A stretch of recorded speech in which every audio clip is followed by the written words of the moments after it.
Petite méditation sur un verset de l'épître de Jude, le verset 4. « Car il s'est glissé parmi vous certains hommes dont la condamnation est écrite depuis longtemps, des impies qui changent la grâce de notre Dieu en dissolution et qui renient notre seul Maître et Seigneur Jésus-Christ. »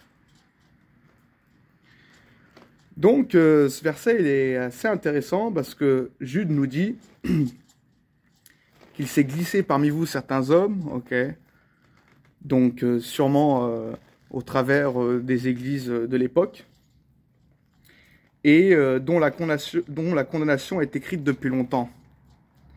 C'est-à-dire que, bon, bah, c'est des réprouvés, des damnés, ok. Ce n'est pas qu'ils ont été destinés à cela, ok, mais Dieu savait d'avance que ces faux prophètes n'allaient pas croire, ok, et donc ils ont été rejetés par Dieu parce qu'ils ont rejeté Dieu, ok. Ils n'étaient pas destinés à l'enfer, hein, comme le calvinisme pourrait dire, par exemple. Mais donc, c'est pour ça que la condamnation est écrite depuis longtemps, parce que Dieu a destiné les hommes qui ne croient pas au Seigneur Jésus-Christ à la condamnation éternelle, hein, qui est le châtiment de la Guéhenne, okay, l'enfer. Des impies, justement, voilà, qui changent la grâce de notre Dieu en dissolution. Et c'est là que c'est intéressant, c'est qu'il dit, en gros, que ces gens n'ont pas accepté la grâce de Dieu et qui changent cette grâce de Dieu comme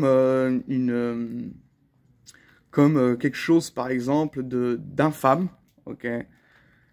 Parce que comme nous sommes sauvés par la grâce de Dieu, au moyen de la foi seule, ces gens, ils se disent, ben, Dieu, il est, comment dire, il est irraisonné,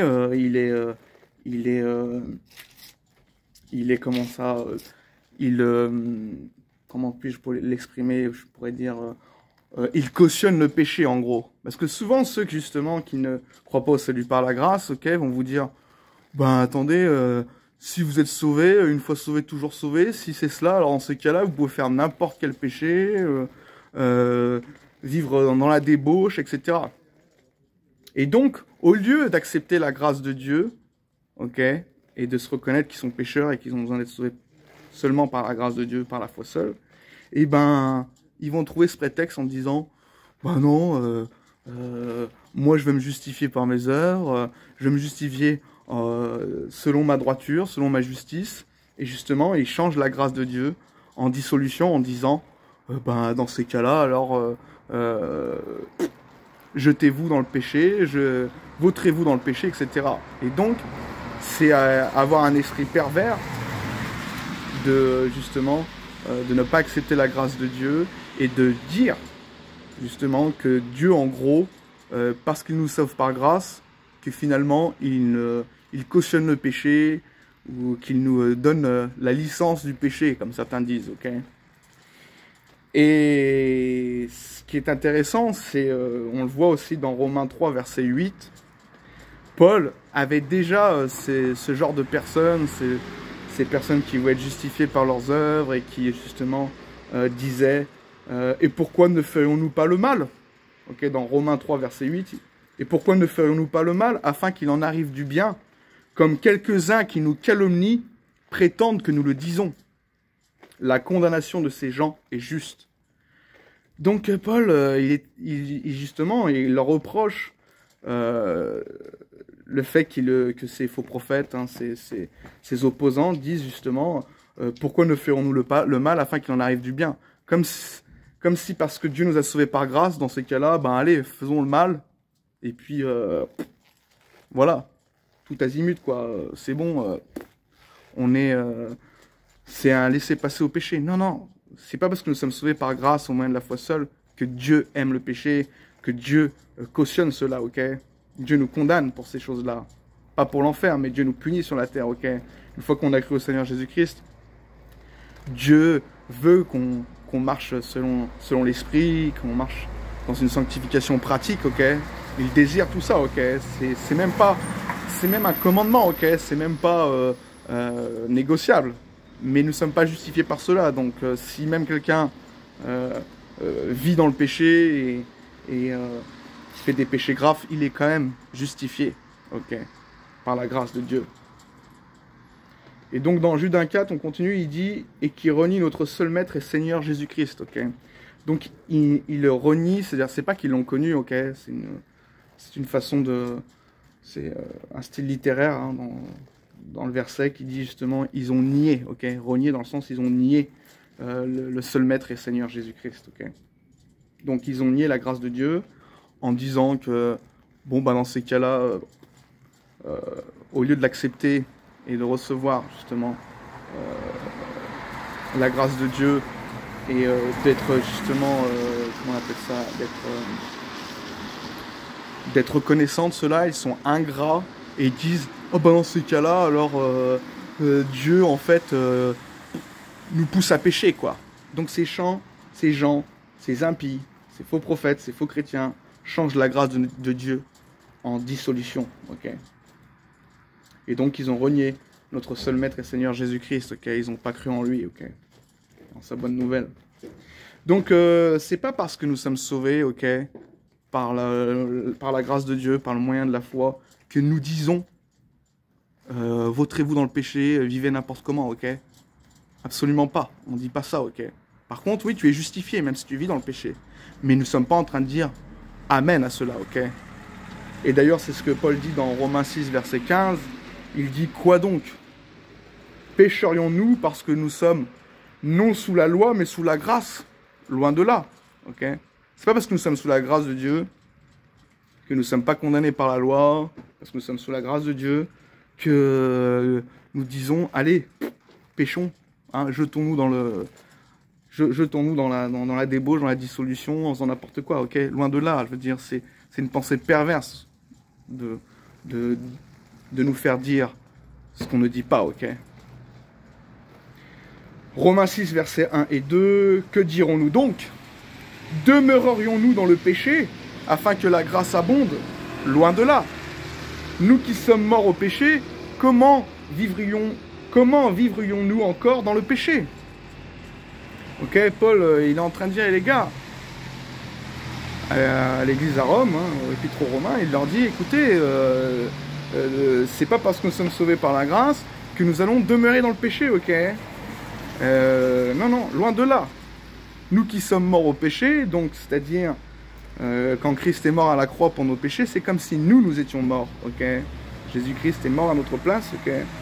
Et donc il nous a dégagés de la condamnation de la loi, et donc du péché, parce que nous avons tous péché, transgressé la loi. Comment vivrions-nous encore dans le péché, ok? Paul nous dit, c'est pas la bonne chose à faire, ok? Jésus est mort pour cela, donc soyez pas ingrats, soyez pas, faites pas les fous, ok? Marchez selon l'esprit, ok? C'est ce qu'il nous dit.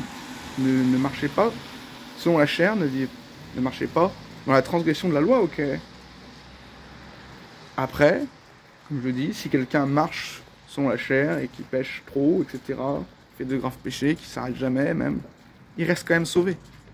Mais Dieu va le juger sur la terre, ok? Il va avoir une rétribution, ok? La Bible dit, hein, car notre Dieu est aussi un feu dévorant. Donc voilà, hein, aussi un fait intéressant, enfin un verset que j'aime bien dire, c'était quoi? C'était nous avons été dégagés de la loi, étant morts à cette loi sous laquelle nous étions retenus. Okay, donc nous sommes morts à cette loi sous laquelle nous étions retenus. Nous avons été dégagés de la loi, hein, du péché. La Bible dit justement, l'aiguillon de la mort, c'est la loi. Non, pardon, l'aiguillon de la mort, c'est le péché, et la puissance du péché, c'est la loi. Okay.